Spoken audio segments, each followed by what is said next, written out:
Hello बच्चों, last class में मैंने आपको हमारा चैप्टर चल रहा है admission of A partner, goodwill का ट्रीटमेंट बताया था। गुडविल 3 तरीकों से आती है। प्राइवेटली आए तो कोई एंट्री नहीं करते, कैश में आए तो 3 एंट्री करवा रखी है, कैश में ना आए तो भी आपको एंट्री बताई हुई है। तो वो तीनों कंसेप्ट आपके क्लियर हैं। कैश में आता है तो आपको पता है bank account debit to premium for goodwill partner में बांट देते हैं, और अगर कैश में ना लाए तो हम पार्टनर का नाम लेते हैं। न्यू पार्टनर, ये तो विड्रॉ की है, अगर वो ना लाए तो पार्टनर का नाम लेते हैं, आपको पता है। तो अब मैं आपको एक बार क्वेश्चंस दिखा रही हूँ और फिर नेक्स्ट टॉपिक कराऊंगी। और इस टॉपिक का आपका सैटरडे को टेस्ट है, तो ध्यान रखना। आपको क्वेश्चन दिया जाएगा, आपको जर्नल एंट्री की एंट्री करनी है।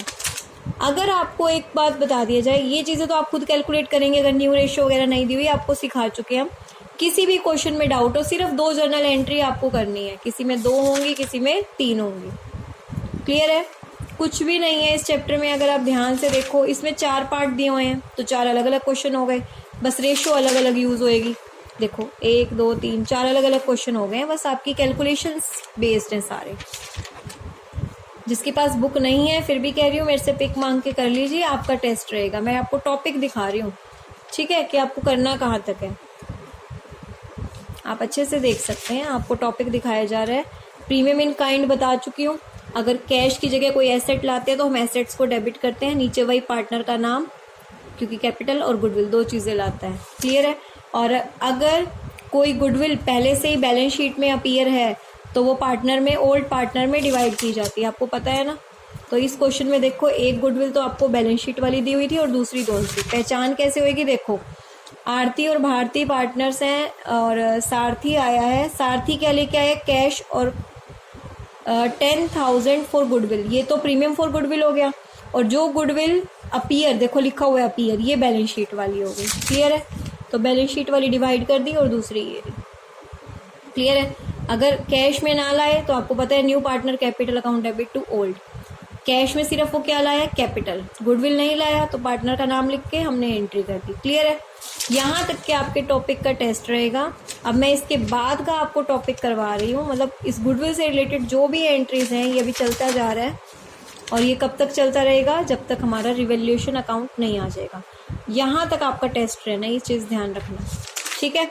अब मैं आपको करवा रही हूँ रिवैल्यूएशन का क्वेश्चन, जो कि आप पहले कर चुके हैं, इसलिए करवाया जा रहा है। ध्यान से देखिए, एक क्वेश्चन टेस्ट में रिवैल्यूएशन का होगा, मैं फिर से बता रही हूँ क्योंकि रिवैल्यूएशन का पहले टेस्ट हो चुका है। सिर्फ एक एंट्री न्यू ऐड हुई है, वही गुडविल वाली, और 2 क्वेश्चन गुडविल के दिए जाएंगे। टोटल 3 क्वेश्चन होंगे, तो ध्यान रखना। इसमें आपको कहा गया following was the balance sheet of Anurag and Bhavna who were sharing. Creditors दिए हुए हैं, कैपिटल दी हुई है, कैश, ये सब चीज़ें आपको दी हुई हैं। मोनिका आई है पार्टनरशिप में 1/3 शेयर के लिए, और वो क्या लेके आई है अपने साथ? ये तो उसकी कैपिटल और ये उसकी शेयर ऑफ गुडविल, ठीक है। आप अगर पहले जर्नल एंट्री करना चाहें तो देखो, जो ये लेके आई है ये रही, cash account debit to Monika capital premium for goodwill. फिर प्रीमियम फॉर गुडविल में दोनों को बांट दिया। फिर वो विड्रॉ कर रही होगी तो विड्रॉ की एंट्री, तो ये तीनों एंट्री तो वही गुडविल वाली हो गई आपकी। ये तीनों एंट्री कौन सी हो गई आपकी? गुडविल वाली होगी। ऊपर की 3 आपकी रिवैल्यूएशन है, जो भी अब आप बनाएंगे। देखो, इन्होंने बस ये एंट्री करनी है। इस एंट्री को कहाँ और कैसे करना है वो मैं आपको दिखाती हूँ। देखिए, ये एंट्री होएगी कैपिटल अकाउंट में। जब मोनिका आएगी तो मोनिका पैसे लेके आएगी। अगर आपको यहाँ बैलेंस शीट में बैंक दिया हुआ है तो आप बैंक लिखेंगे, कैश दिया हुआ है तो कैश। तो बाय कैश अकाउंट, क्यों? मोनिका आई है तो मोनिका के अकाउंट में पैसे जा रहे हैं, ठीक है।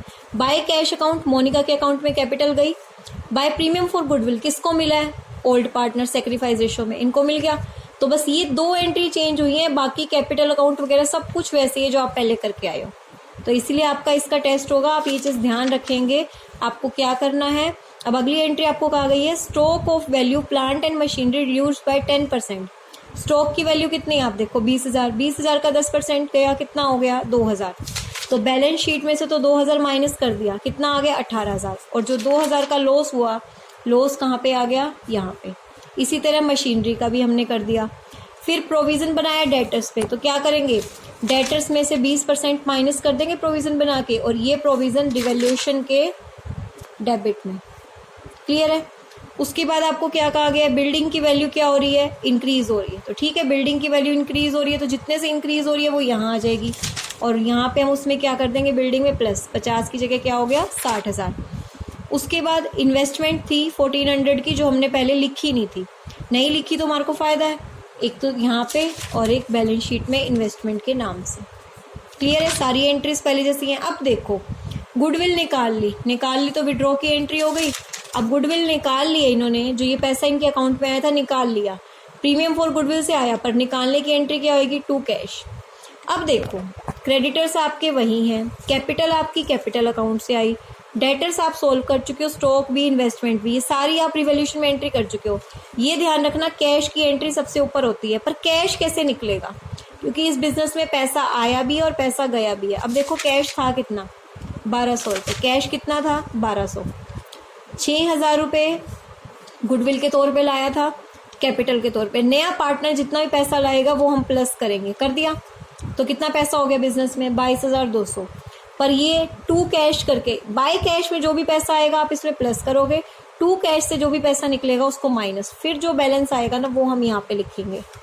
तो आपने जो एंट्री सीखी है मतलब सब कुछ वही है रिवॉल्यूशन अकाउंट, सिर्फ ये दो एंट्री, विड्रॉ किया तो आपकी ये एंट्री और कैश, ये चीज़ आपने सीखी है। बाकी रिवॉल्यूशन का क्वेश्चन वही है, आपको टेस्ट में एक क्वेश्चन रिवॉल्यूशन का दिया जाएगा।